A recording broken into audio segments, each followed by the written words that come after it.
If you walk from Liverpool Street into the Square Mile, you can cross the boundary of the British state without even noticing. The line is marked by a couple of silver stone dragons.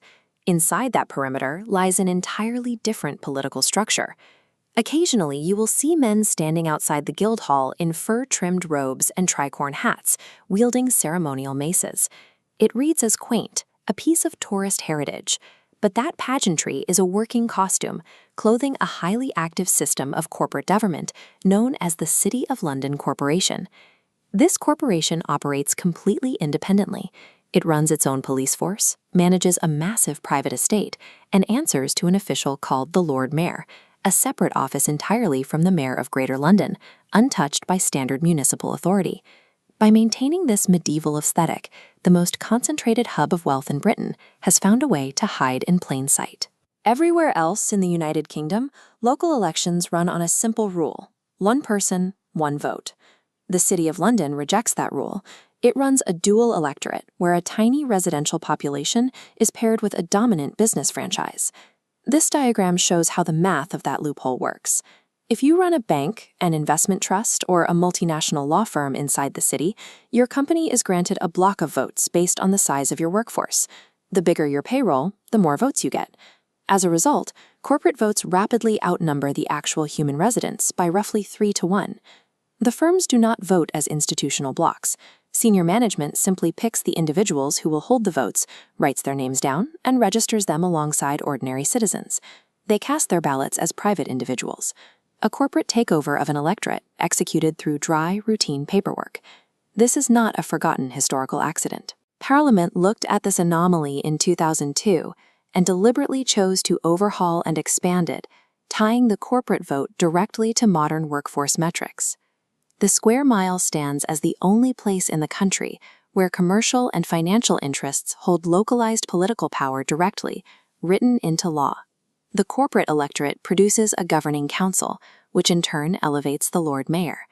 In practice, the mayor serves as a globally traveling salesman, spending 100 days a year abroad campaigning for British financial deregulation. But the corporation's true influence sits right inside the legislature. An office dating back to 1571, known as the Remembrancer, functions as a permanent, state-sanctioned lobbying operation.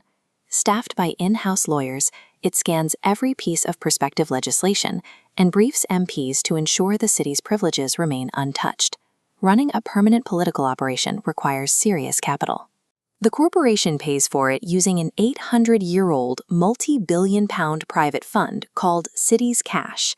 The wealth in this fund was built up over centuries through strategic land acquisitions and the outright ownership of major wholesale hubs like Billingsgate and Smithfield Market.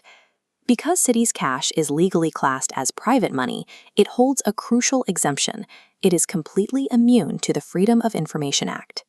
The investments, the soft diplomacy, and the lobbying expenditures are shielded from public view. For centuries, the size of that war chest was kept entirely secret.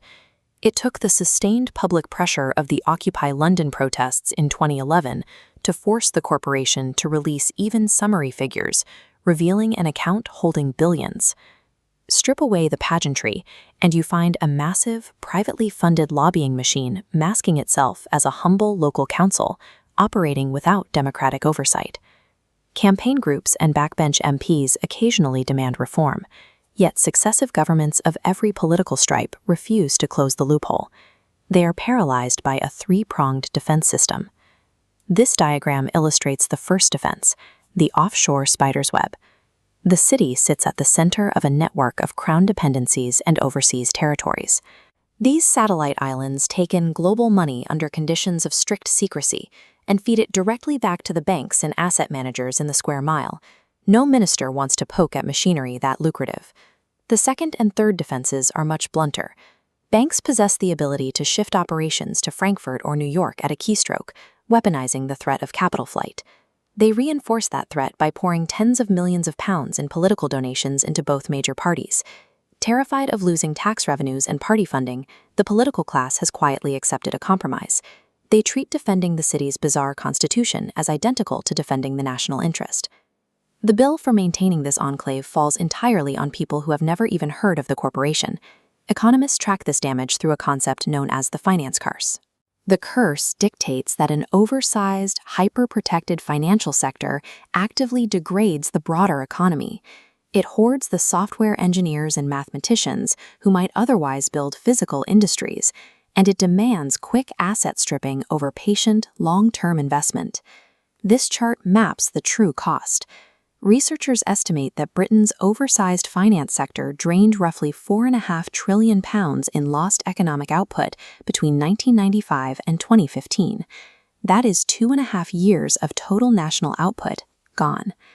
As hyperwealth concentrates inside the single square mile of the city, the old industrial bases of the North and Midlands are left hollowed out, creating regional disparity.